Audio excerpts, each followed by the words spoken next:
ዛሬ የከበረ ጥሪ ወደ እናንተ መጥቷል። እየሰማችሁ ፍሬያማ ትሆናላችሁ። እየሰማችሁ ትጽናናላችሁ። እየሰማችሁ ሕይወታችሁ በኢየሱስ ስም ፍሬያማ ይሆናል። ዮፍታሔ ቢሰጡት የአባቱን ርስት ጥቂት ነው። እግዚአብሔር የሚሰጠው ግን ትልቅ ነገር ነው። ተመልከቱ ዮፍታሔ ለከፍታና ለአለቅነት እንዴት እንደተፈለገ። አትሆንም፣ አትጠቅምም ተብሎ በተባረረበት ስፍራ፣ በተሰደደበት ስፍራ ዮፍታሔ በክብር ተፈለገ። በእናንተ ሕይወት እግዚአብሔር ትጋትን አስቀምጧል። በእናንተ እግዚአብሔር የሚበልጥን ነገር አስቀምጧል። ምናልባት አሁን የተመቸ ነገር ላይ ላትሆኑ ትችላላችሁ።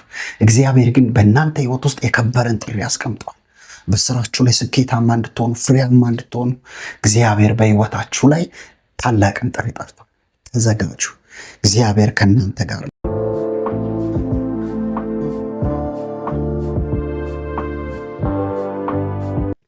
ሰላም ለእናንተ ይሁን። የተባረካችሁ ቅዱሳን፣ ይህ የከበረ ጥሪ ነው።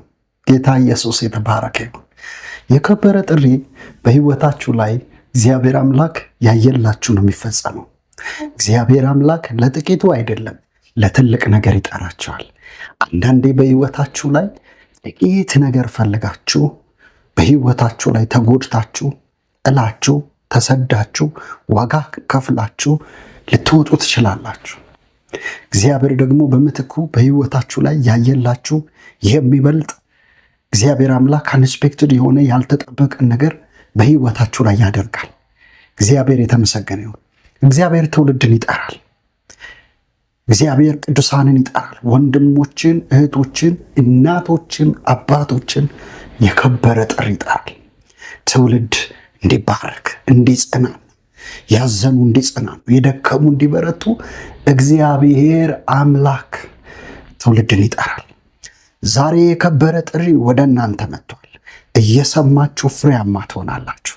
እየሰማችሁ ትጽናናላችሁ። እየሰማችሁ ሕይወታችሁ በኢየሱስ ስም ፍሬያማ ይሆናል። ጌታ ይባረክ። ዛሬ የከበረ ጥሪ ከዮፍታሔ ሕይወት እንካፈላለን። ዮፍታሔ ጽኑና ኃያል ሰው ነበር ይላል። ጌታ ይባረክ።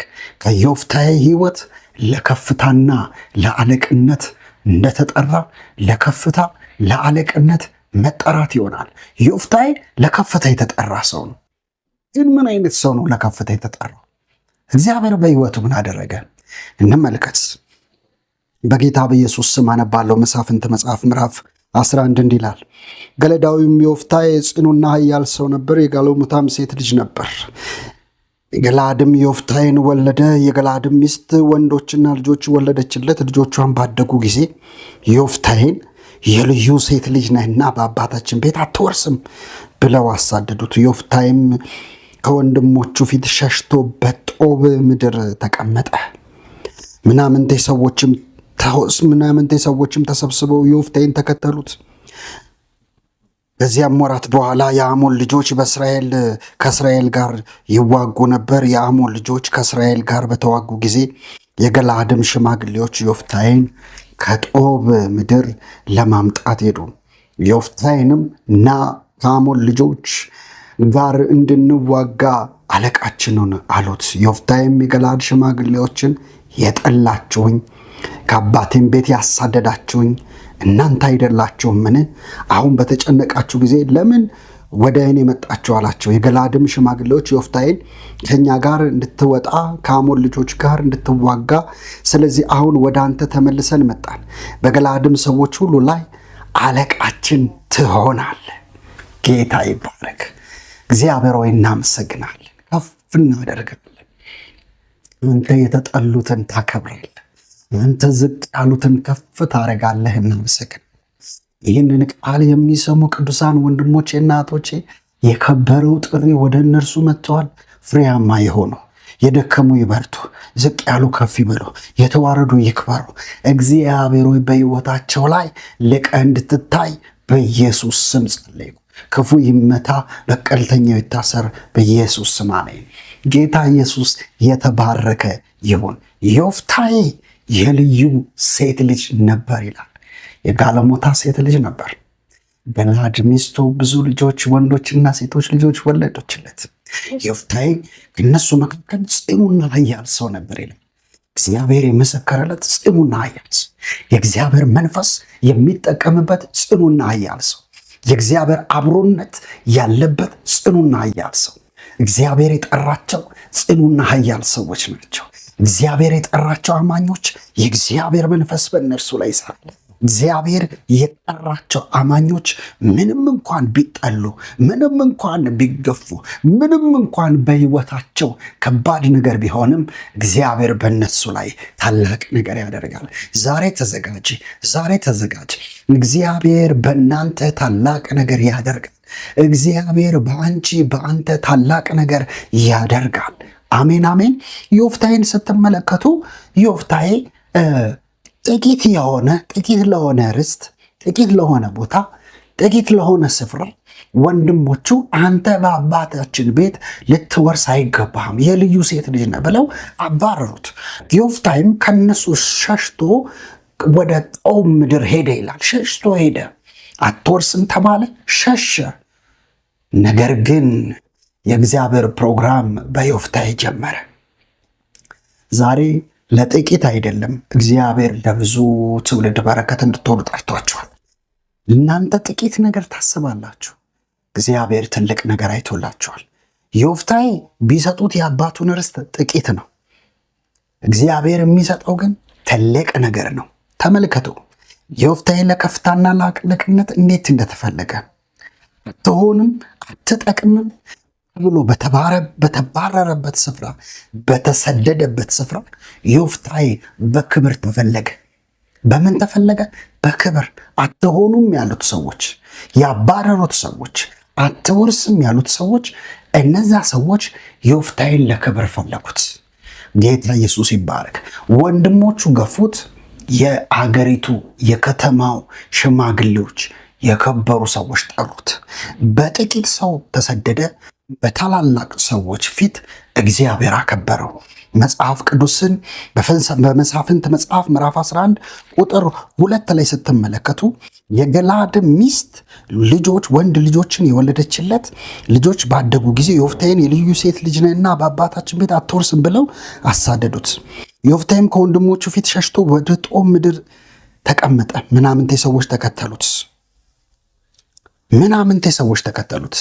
መጽሐፍ ቅዱሳችን ሲናገር ከዛ በኋላ ዮፍታሔ ለምን ተፈለገ? ለክብር ተፈለገ። የገላድ ሰዎች መጡ። ና በእኛ ላይ አለቃ ሆንብን አሉት። የከበረ ጥሪ። ዋጋ መክፈል አለው። ስደት አለው። መናቅ አለው። መጠላት አለው። መሰደድ አለው። ግን እግዚአብሔር ያከብራቸዋል። በዛ ሁሉ መካከል እግዚአብሔር ከእናንተ ጋር ይሆናል። በዛ ሁሉ መካከል እግዚአብሔር ፍሬያማ ያደርጋቸዋል። በእናንተ ያየው እግዚአብሔር ይበልጣል። ወንድሞቼ፣ እናቶቼ እስከ መቼ ባላችሁበት ሁኔታ ታለቅሳላችሁ? እግዚአብሔር ያየላችሁን ተመልከቱ። እግዚአብሔር ያወራችሁን ተስፋ ቃል ጠብቁ። ጸልዩ። እግዚአብሔርን ፈልጉ። እግዚአብሔርን በጽድቅ በቅድስና ፈልጉ። እግዚአብሔር በእናንተ ሕይወት ውስጥ ታላላቅ ነገር ያደርጋል። እናንተ ለጥቂት ነገር እየታገላችሁ ዘመናችሁን አትፍጁ። እግዚአብሔር ያየላችሁ ታላቅ ነገር አለ። እሱ በኢየሱስ ማየት ይሆንላችሁ። ጌታ ኢየሱስ የተባረከ ይሁን። ለብዙ ሰዎች መፍትሄ እንዲሆን፣ በረከት እንዲሆን ዮፍታሔ ተጠርቷል። መጽሐፍ ቅዱስ መሳፍንት መጽሐፍ ምዕራፍ 11 ቁጥር 4 ላይ ከዚያም ወራት በኋላ የአሞን ልጆች የእስራኤል ልጆች ይዋጉ ነበር። የአሞን ልጆች የእስራኤል ልጆች በተዋጉ ጊዜ የገላድ ሽማግሌዎች ዮፍታሔን ከጦብ ምድር ለማምጣት ሄዱ። ዮፍታሔንም ና ከአሞን ልጆቹ ጋር እንድንዋጋ አለቃ ሁንብን አሉት። አሁን ለቤተሰቡን አለቃ የሚሆነው አይደለም፣ ለመላው ለእስራኤል ሕዝብ። እግዚአብሔር ይባረክ። ለጥቂቱ አይደለም እግዚአብሔር የጠራው፣ ለትውልድ ሁሉ።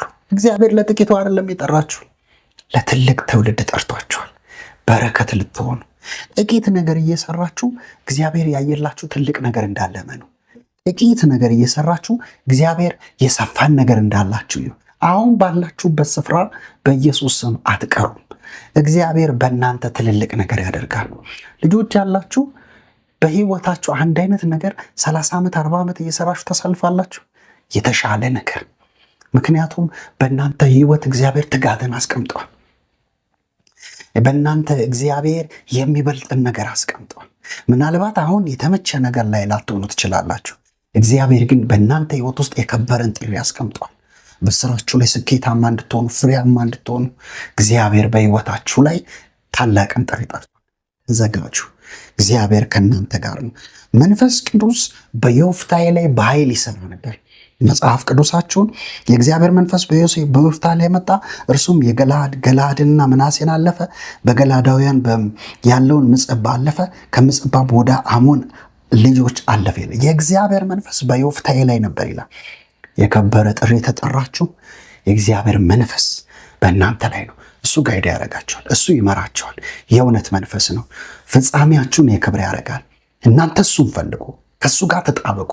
ዮፍታሔ የልዩ ሴት ልጅ ቢሆንም የማይፈለግ ቢሆንም ጠቃሚ ያደረገው የእግዚአብሔር መንፈስ ነው። ፍሬያማ ያደረገው የእግዚአብሔር መንፈስ ነው።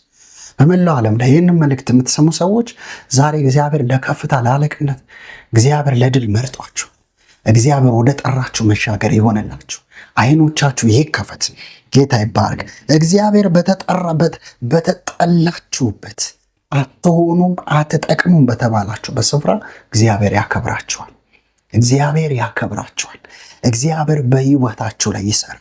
እግዚአብሔር በሕይወታችሁ ላይ ድንቅ ነገር ያደርጋል። የልዩ ሴት ልጅ ነህ ተብሎ የተጠላው የነበረው ዮፍታሔ እግዚአብሔር በዛ ምድር ላይ አከበረው። እሱ ብቻ አይደለም፣ እግዚአብሔር ድልን ሰጠው። ለዮፍታሔ ድልን ሰጠው። እግዚአብሔር ለጠራው ለእያንዳንዱ ትውልድ ድልን ይሰጣል። ለዳዊት፣ ለሙሴ፣ ለአብርሃም፣ ለይስሐቅ፣ ለያዕቆብ፣ ለእኛ ለእያንዳንዳችን እግዚአብሔር ድልን ሰጥቶናል። በጌታ በኢየሱስም በጀመራችሁት ነገር የብልጫ መንፈስ እናንተ ውስጥ አለ። ጸሐፊው ሲናገር ሰለሞን በመክብብ ላይ እንዲህ አለ፣ እነሆ ሁለት ነገር ይደንቁኛል አለ። አየው አለ፣ ብርሃን ከጨለማ ይበልጣል አለ፣ ጥበብ ከስንፍና ይበልጣል አለ። የሚበልጥ ነገር እናንተ ውስጥ አለ። የተሻለ ነገር እናንተ ውስጥ አለ። ዮፍታሔ የከበረ ጥሪ የተጠራ ጽኑና ኃያል ሰው ነው። ዛሬም በእናንተ ህይወት ላይ ከፍታ አለ፣ ድል አለ፣ ሞገስ አለ። ከእግዚአብሔር ጋር መጣበቅ ይሆንላችሁ። እንጸልያለን። ጌታ ሆይ እናመሰግናለን፣ ከፍ እናደርጋለን። መልካም ነህ፣ ተባረክ። ክፉ ይታሰር፣ በቀልተኛው ይታሰር። እግዚአብሔር አምላክ ሆይ እንደ ዮፍታሔ በኢየሱስም የተገፉ ግራ የገባቸው የተጨነቁ አንተ ያየህላቸው ስለሚበልጥ አመሰግናለሁ። ቅዱሳን እግዚአብሔር ያየላቸው ይበልጣል። ታላቅ ነገር ይሆናል። ድንቅ ነገር ይሆናል። ዮፍታሔ ለክብር ለከፍታ እንደተፈለገ መፈለግ ይሆናል። እናንተ ለትውልድ በረከት ናችሁ። በሉ እኔ ለትውልድ በረከት ነኝ። የተጠራሁት የከበረ ጥሪ ነው። እግዚአብሔር በእኔ ላይ ዓላማ አለው። በሉ ትጉና ጸልዩ። እግዚአብሔር ጸጋውን ይጨምርላችሁ። የትኛውን በሽታ ከላያችሁ ላይ ይነቀል። ፍጹም ፈውስ፣ በረከት፣ ደስታ፣ ጤንነት ይሆንላችሁ። የደከሙ እንዲበረቱ፣ ያዘኑ እንዲጽናኑ በኢየሱስ ስም ጸልዩ። ሁሉ ሲሆን ክብር ላንተ ይሁን፣ በኢየሱስ ስም አሜን። ተባረኩ። ዘመናችሁ ይባረክ። ሰብስክራይብ፣ ላይክ፣ ሼር አድርጉ አትርሱ። እግዚአብሔር በነገሩ ሊባርካችሁ። ሰላም ለእናንተ ይሁን። የተባረካችሁ ቅዱሳን ወንድሞች፣ እናቶች ይህንን መልእክት እየሰማችሁ እየተባረካችሁ ያላችሁ ቅዱሳን ሁልጊዜም በምታዩት መልእክቶች በምትካፈሉት መልእክቶች እየተባረካችሁ እንደሆነ አምናለሁ። ስለዚህ በየጊዜው የሚለቀቀው መልእክት እንዲደርሳችሁ ሰብስክራይብ፣ ላይክ፣ ሼር ማድረጋችሁን እንዳትረሱ። ለጸሎት ለምስክርነት እዚህ ላይ በምታዩት ስልክ ደውሉ። እንዲሁም የእግዚአብሔርን ስራ በገንዘቦቻችሁ ማገልገል የምትፈልጉ የበረከቱ ተካፋዮች የምትሆኑ እዚህ ላይ ባለው ስልክ ደውሉ። እግዚአብሔር አምላክ መልካምን ነገር ያደርጋል። በዩቲዩብ ቻናላችን የሚለቀቁ መልእክቶች ድንቅ መልእክቶች ናቸው። እግዚአብሔር በህይወታችሁ ፍሬያማ እንድትሆኑ የሚያደርጋችሁ መልእክት ነው። ስለዚህ ሁልጊዜ እንዲያገኛችሁ መልእክቶቹ ሰብስክራይብ ማድረጋችሁን አትርሱ። ላይክ ሼር ማድረጋችሁን አትርሱ። ለብዙ ወንድሞች እናቶች እንዲደርስ ሰብስክራይብ አድርጉ። በጣም ወዳችኋለሁ። ወንድማችሁ ነብይ ሄኖክ ጌቱ ነኝ። ሰላማችሁ ብዝት ይበል።